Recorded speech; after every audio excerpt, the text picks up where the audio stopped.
This Seiko is the king of Seikos.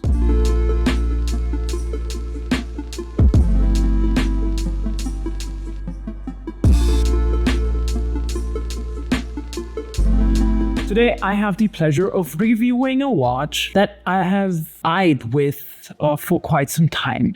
As I previously said, and as you may clearly see from the thumbnail and the title, it's a Seiko, but it's a little bit of a different Seiko. So in the 1960s, Seiko launched their premium brand Grand Seiko. You might know Grand Seiko now because it has become a very popular premium watchmaker, but it wasn't at that time. Seiko wanted to create a brand with Grand Seiko to cater to the likes of watch enthusiasts that like Rolex and other brands, and also to compete with these Swiss luxury watchmakers. But in 1965, Seiko did something a little bit odd.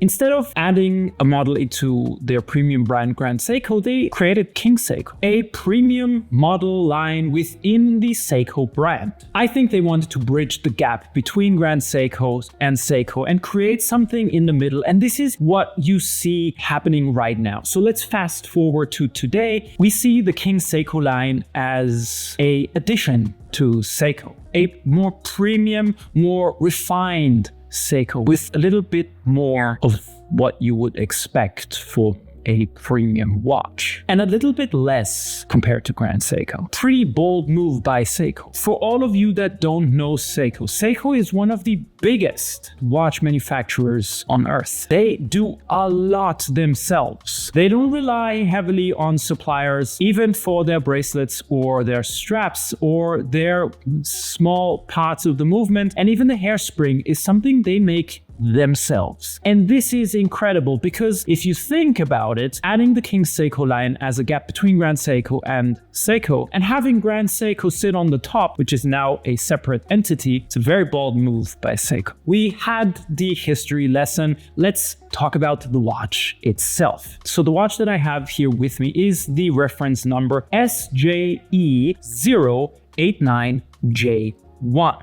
The King Seiko of the modern era, inspired heavily by the original KSK King Seiko from 1965. The watch has a case diameter of 38.6 millimeters. For some, this might seem small. The watch wears way larger than the 38.6 millimeters in case diameter. And this is a good thing, in my opinion. It caters more to modern times, whereas the previous iteration of the King Seiko was a tad bit smaller. But there's one more good thing to talk about with this watch in terms of specs, and that is the height. Because this King Seiko has a height of just under 11 millimeters, 10.7 millimeters to be precise. And this is achieved by the case itself, but also by the very cool designed sapphire crystal that they have on top. It's very cool to look at because it's super flat. It's not like these dome crystals that you see on other watches. This is flat, has a step on the side, and then goes right into the case. And this is what I found very intriguing about this watch, because it does make the watch wear very nice on the wrist. And then again, you have a very clear view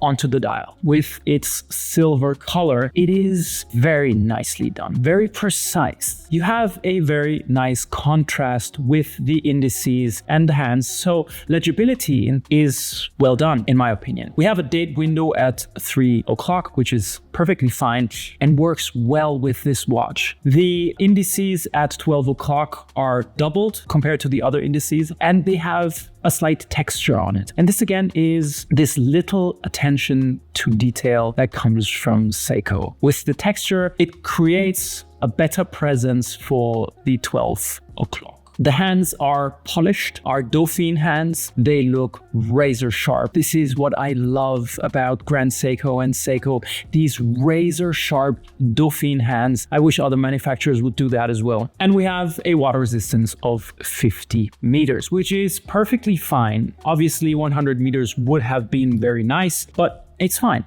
It's very fine. The bracelet looks much better than the typical Seiko bracelets you find. It's a 7-link bracelet which has polished and brushed parts and is fine. It looks fine, it wears fine, works with this 1960s design of the King Seiko very well. I like it. There's one downside to this whole aspect of, I wanted to say Grand Seiko because Grand Seiko does this a lot.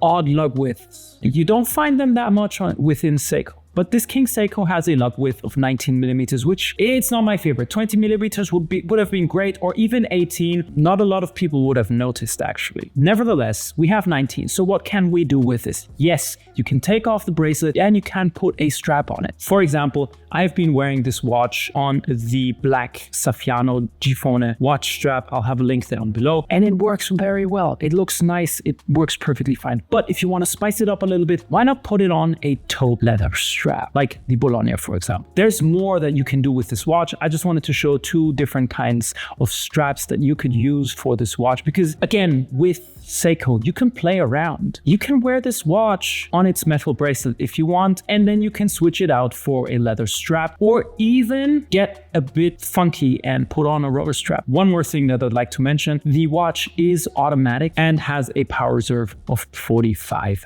hours. Overall, the finishes of the watch are very nice. It's very well finished, to say the least. We have these super cool rushed and very funky lugs, which I like, and there are some polished parts as well. You see that this watch was created with a clear design motif in the background. And this is what I like about Seiko. They go the extra mile, or even Grand Seiko, they go the extra mile. And that's why I wanted to check out this watch. I like these modern interpretations of vintage watches. You get the best of both worlds. You get great design from the past, and you have the added bonus of a modern watch with modern movement, modern finishes, modern craftsmanship, which is great at times. Well done, Seiko. I like this watch. If you want to check out the watch, there will be a link down below. And if you want to check out other Seiko reviews or strap guides, here are two videos for you to check out. I hope you liked this video and I hope you enjoyed it. Don't forget to subscribe. And as always, if you feel like it, put a thumbs up. See you in the next one. Bye-bye.